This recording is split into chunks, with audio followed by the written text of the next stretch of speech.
Hello YouTubers, this is Demon0981 again, and I'm bringing you my next list. Now, as I've said before, I was going to do a remake of a couple of lists. This is the second remake. And from Isaiah 096 and Leopard. Second video, no, third video, sorry. Entitled The Top Disney Villain Songs. Now, after looking back, I realized that I made a lot of villain songs from the Disney franchise. Quite frankly, ever since we made those lists, I've noticed that there are new ones with every new animated feature. But this is the top 15 in Disney villain and song list. Due to the fact that, well, so many Disney films out there and so many Disney villain songs, I have done the research. I have watched other YouTubers do their own Disney villain song lists. This might have a little bit of similarity with a couple of entries. Before I get on to the list, I want to go over my honorable mentions first. And once again, and at the end of this video, or at least the final part, or in the comment section below, if I've missed any Disney villain songs, or you want to voice your own opinions on what I have to say about these, by all means go on ahead and click the like buttons below, subscribe to my channel, and I will get going on my other content that I have planned. Okay, honorable mentions. My first honorable mention is a tie between two of the most recent Muppet hit movies. In 2011, the Muppets made their comeback. And their villain song was entitled, I'm trying to remember what it was. If you know what it is, please write the title at the bottom below. But sung by the movie's villain, Alex Richmond. I think that's his name. What is? About saying how rich he is, and how he hates the Muppets, seeing as during his 10th birthday party, he was unable to laugh. Really, dude, just because you're unable to laugh, if even once, you're going to hate on the most iconic characters in the world.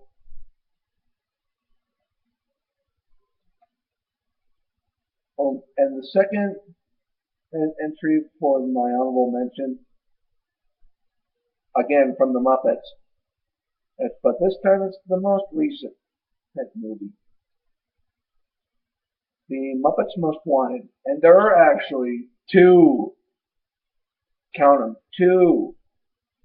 No, wait, I'm sorry. There's more than two villain songs in the second and recent Muppets movie. Now, let's see here if I can remember the title. I'm number one. The Big House.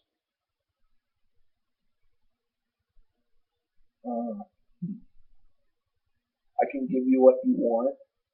That's about it. There are three villain songs in the Muppets Most Wanted. And you can argue with me later on and say, wait a minute, one of those is not even a villain song. What are you talking about? Hear me out.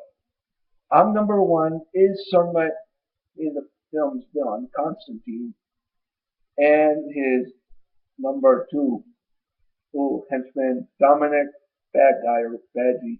Excuse me, man. I need to fix the lighting in here. That's better.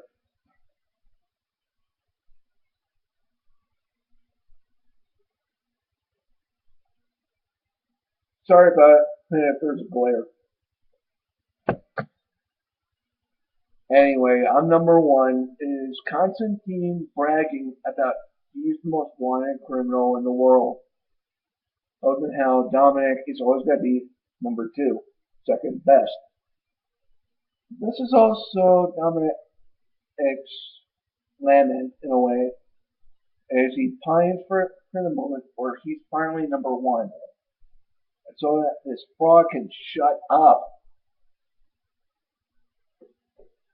That I got something I gotta add on that one. Constantine basically does nothing in this movie other than create a villain doppelganger of Kermit. Dominic is the one who's doing the scheming. He's stealing most of the stuff. Like when they go to get the painting slash map of where this Colonel Blood's key and locket are, he's doing most of the crimes himself. Oh, all Constantine's doing is keeping the Muppet busy and oblivious to the fact that he's not Kermit. Anyway, the big house, again, you can argue with me on this one if it's a villain song or not. I say it's a villain song because it's sung by a bunch of prison inmates and the warden. I don't know about you, but whenever I hear a song that takes place in a jail, that's kind of leaning towards a villain song in a way. Because all these criminals are in jail for a reason, right? And there's one part in the song that I actually kicked myself silly for not knowing until the end of the movie. Watch the clip, The Big House, and you'll see what I mean. I even left a comment on that video saying how I kicked myself for not knowing in one of the actors. Yeah, let's face it, this song is mostly sung by Tina Fey, who's famous for 30 Rock, Saturday Night Live, and that kind of stuff. As for I Can Give You What You Want, it's a villain love song. It's basically Constantine apologizing to Miss Piggy, he is Kermit, and saying that he can give her whatever she wants, just to make her happy. In a way, it's kind of weird though. Oh, she never catches on until like the others in the end, and where it's too late. With that being said, let's go on to the list. Number 15.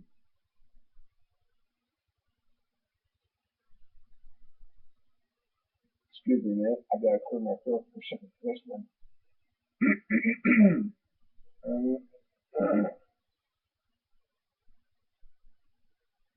Yodel or Idol Idol Ooh from Home on the Range. I have mentioned this song in the last Disney villain song list with my brother. Huey Toonmore has mentioned this song along with BB Retro and the film buff of Morgan Ledger Bolton. And I still have a lot to say about this. Randy Quaid has got to be the best actor or to play a country villain.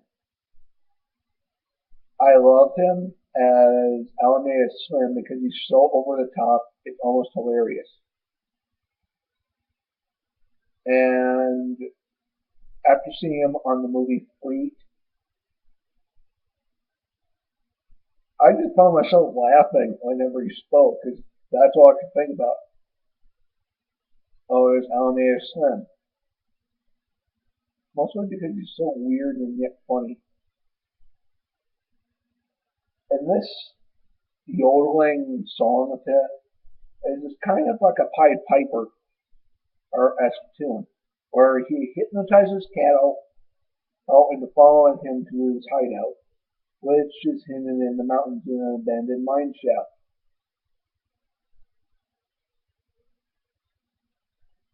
Which I also kind of find funny, seeing that Randy Quaid's able to yodel as well as this.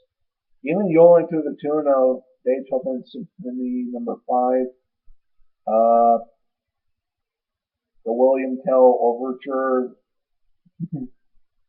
Yankee Doodle Dandy, just to name a few. So this is one of the funniest songs I've ever heard. Number 14.